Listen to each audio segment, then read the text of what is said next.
Salut et fraternité, bienvenue sur la chaîne Libre Tech et Hardware. Aujourd'hui, on va parler d'un PC que vous apercevez juste derrière moi.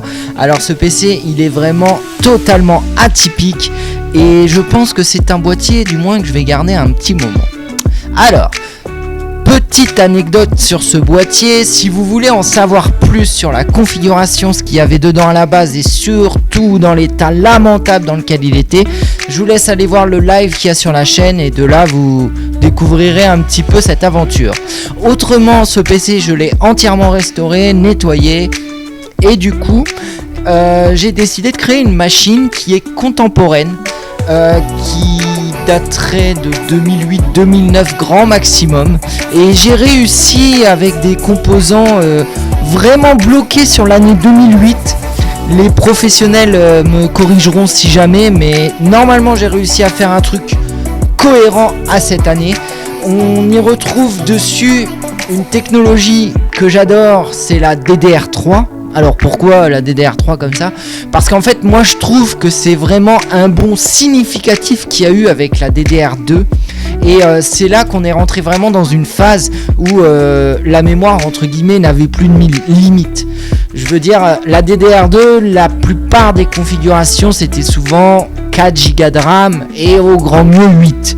Avec la DDR3, on est tout de suite rentré dans le 16 et le 32 pour le grand public, j'entends bien, je parle pas de machines de serveur, etc. Voilà un plan de la carte mère, il s'agit d'une carte mère Acer MG43M et celle-ci, elle a un avantage indéniable, c'est que elle se permet le luxe de gérer la DDR3 et je vous avoue que ça a été une découverte pour moi parce que pour moi les sockets 775 c'était incompatible avec la DDR3, enfin je pensais pas qu'il y avait une transition, donc c'est vraiment un socket qui a duré super longtemps, donc ça m'a appris ça, et je vais lui assigner 8 Go de RAM, donc je vais vraiment avoir un PC plutôt costaud pour cette année là, et de plus de ça, il est accouplé à un processeur Intel Core Duo, 8400, 6 mots de catch et 3 GHz. J'ai mis en place la carte mère et tout se passait plutôt bien, sauf que je me suis heurté à un petit problème technique parce que je voulais conserver l'alimentation qu'il y avait en place, sachant qu'elle avait 600 watts de puissance indiquée, donc je me suis dit pourquoi pas. Je me suis rendu compte que c'était tout juste pas possible de la garder du fait que elle n'avait qu'un seul connecteur SATA, donc typiquement je me suis retrouvé un peu le bec dans l'eau. Tout est prêt, j'ai procédé à l'installation de Windows, des drivers. Allumer l'écran, c'est quand même mieux.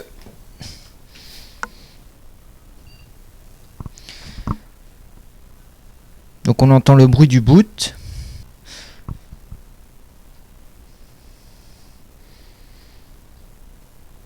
Operating System not found. Comment ça ? Oh alors là, c'est quoi cette blague ? C'est bien dommage que je sois pas en live parce qu'on ne croirait pas que... Non mais c'est hallucinant en fait. Pourquoi il me dit ça ? J'espère que c'est parce qu'il a voulu démarrer sur la clé USB, hein ? Bon, contrôle Alt Supr. Ah ! Alors là les amis, il m'a fait peur, hein. Non, sans déconner, il m'a fait une peur bleue, ce con. Je me suis dit, mince, j'ai tout préparé pour la vidéo. Et au final... Bon, regardez-moi le boîtier, j'ai bougé un peu la caméra. Je suis pas mécontent du travail accompli, hein. C'est tout beau, c'est tout propre. Alors, le fait qu'il est gris comme ça, je trouve que ça lui donne un certain cachet. Si je peux dire ça comme ça. Et au-delà de ça, je trouve ça vraiment cool. L'ajournement qu'il y a, bon c'est du plexiglas ma foi, mais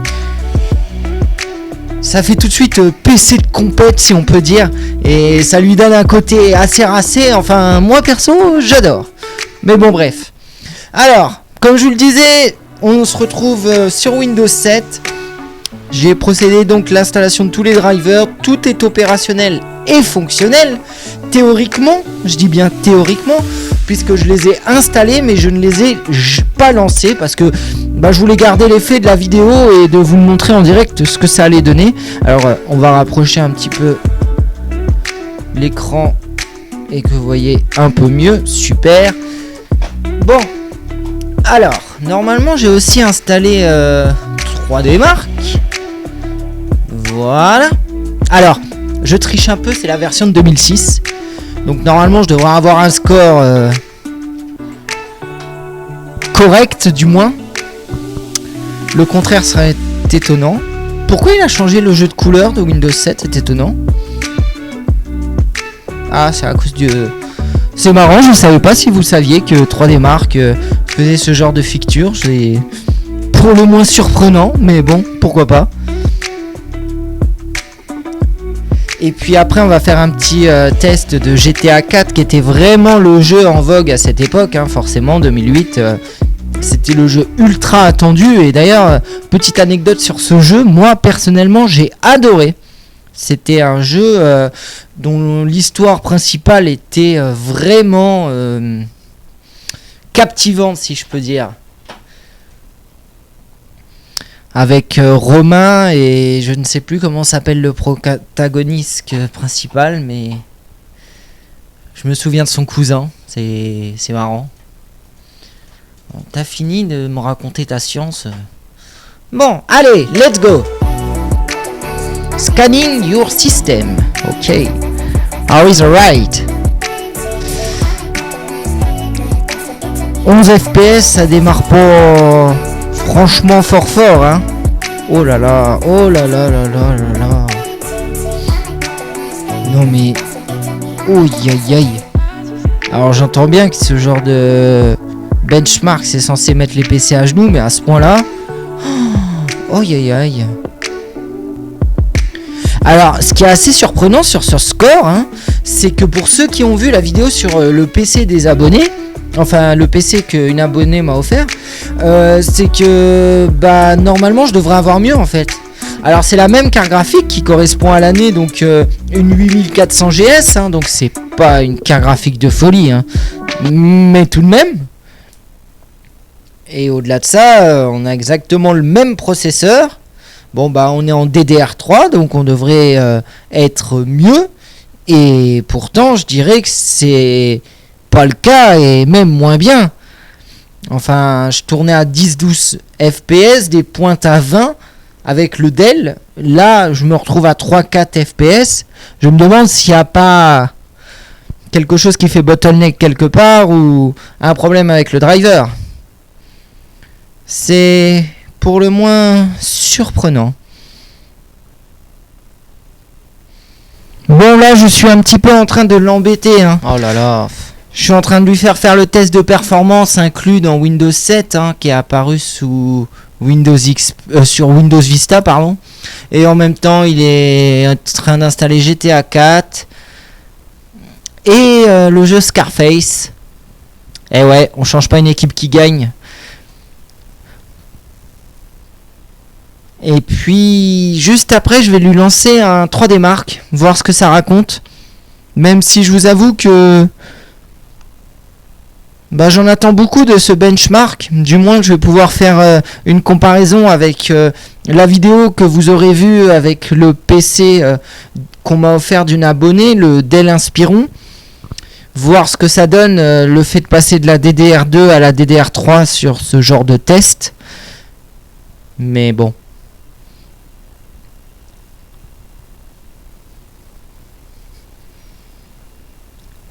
Justement, tiens, évaluation des performances du disque et de la mémoire. Parfait. J'ai hâte de voir ce que ça va donner. Est-ce que le fait qu'il est en train d'installer les jeux, ça joue sur l'impact et le calcul des performances? Peut-être, mais j'y crois pas trop personnellement. Normalement, avec un corps de duo pareil, il devrait être largement capable de gérer tout ça à la fois sans le moindre problème. Et d'ailleurs, je dénontre pas je remarque pas de ralentissement ou de comportement particulier. Il rame un peu, mais sans plus. Je pense que c'est surtout le fait que ce soit un disque mécanique. Mais en soi, je trouve qu'il se comporte plutôt bien. Du coup, là, vous avez les specs que je vous ai détaillés tout à l'heure. Alors, vous voyez qu'il y a d'indiqué 7 Go de RAM. j'en voulais 8, mais malheureusement une des barrettes de 2 Go que j'avais mis était défectueuse. Du coup bah pas le choix, j'ai dû en mettre une de 1 parce que j'avais pas autre chose. Tant pis, je vais pas pleurer pour 1 giga, il y a pire quand même. Fort heureusement il y a pire. Bon, t'as fini ta petite évaluation là? Oh, jusqu'au bout hein. Saligo. Ah, le saltimbanque, il aura mis du temps, hein, c'est fou ça quand même.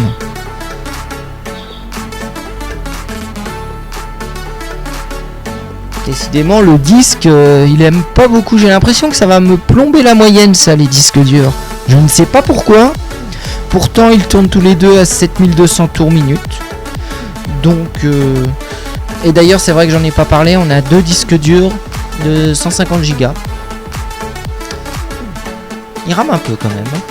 Voilà, 148, 149. Bon, pourquoi il y a 1 giga qui sans doute réservé à la restauration système que j'aurais dû désinstaller, enfin du moins l'enlever du PC, ça n'aurait pas été du luxe.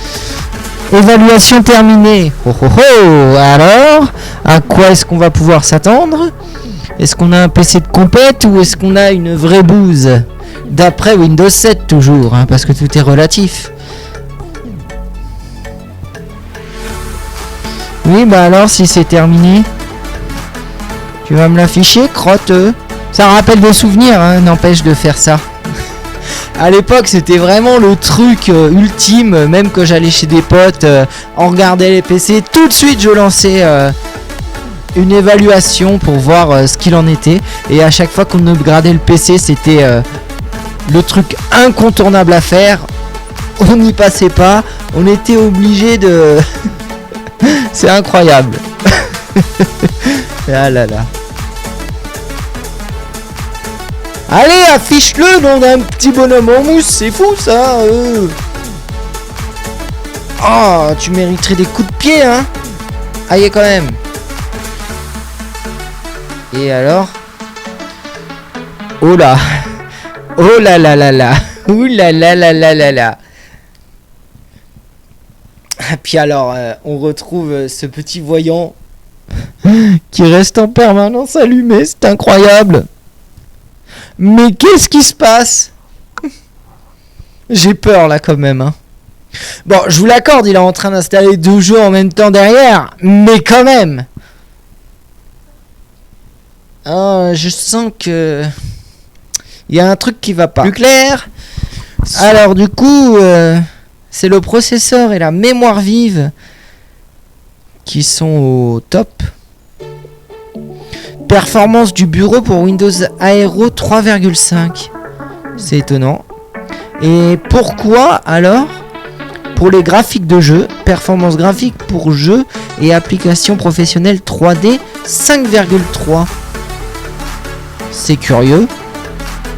Là, j'avoue que je suis dubitatif. Pourquoi est-ce que...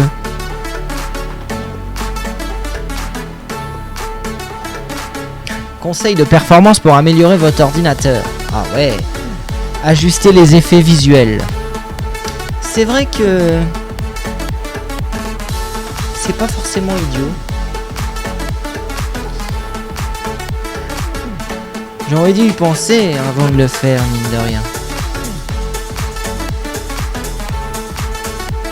Au moins vous voyez les manipulations, même si bon, c'est Windows 7, tout le monde connaît, hein. Mais bon. Et bah, vous savez quoi, on va tout virer. Hop, voilà. Comme ça, moi, ça c'est fait. Et waouh, 7000 pour la mémoire d'échange, c'est énorme. Et il recommande 10 750. Waouh. Ça me paraît beaucoup. Mais pourquoi pas.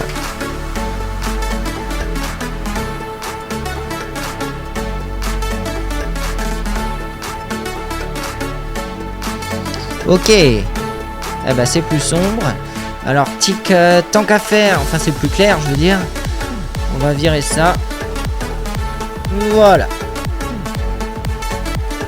Ok. Ça on dégage. Alors je pourrais le refaire. Bien.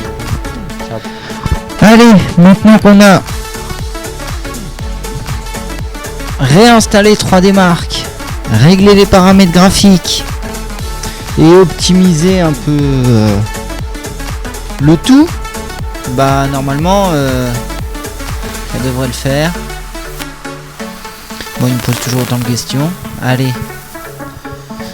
Eh bien, faut faire quoi? Run 3D Mark ou démo? Je me suis toujours posé la question. On va faire run. J'espère que ça va aller un peu mieux cette fois-ci. Ah, oui. C'est mieux.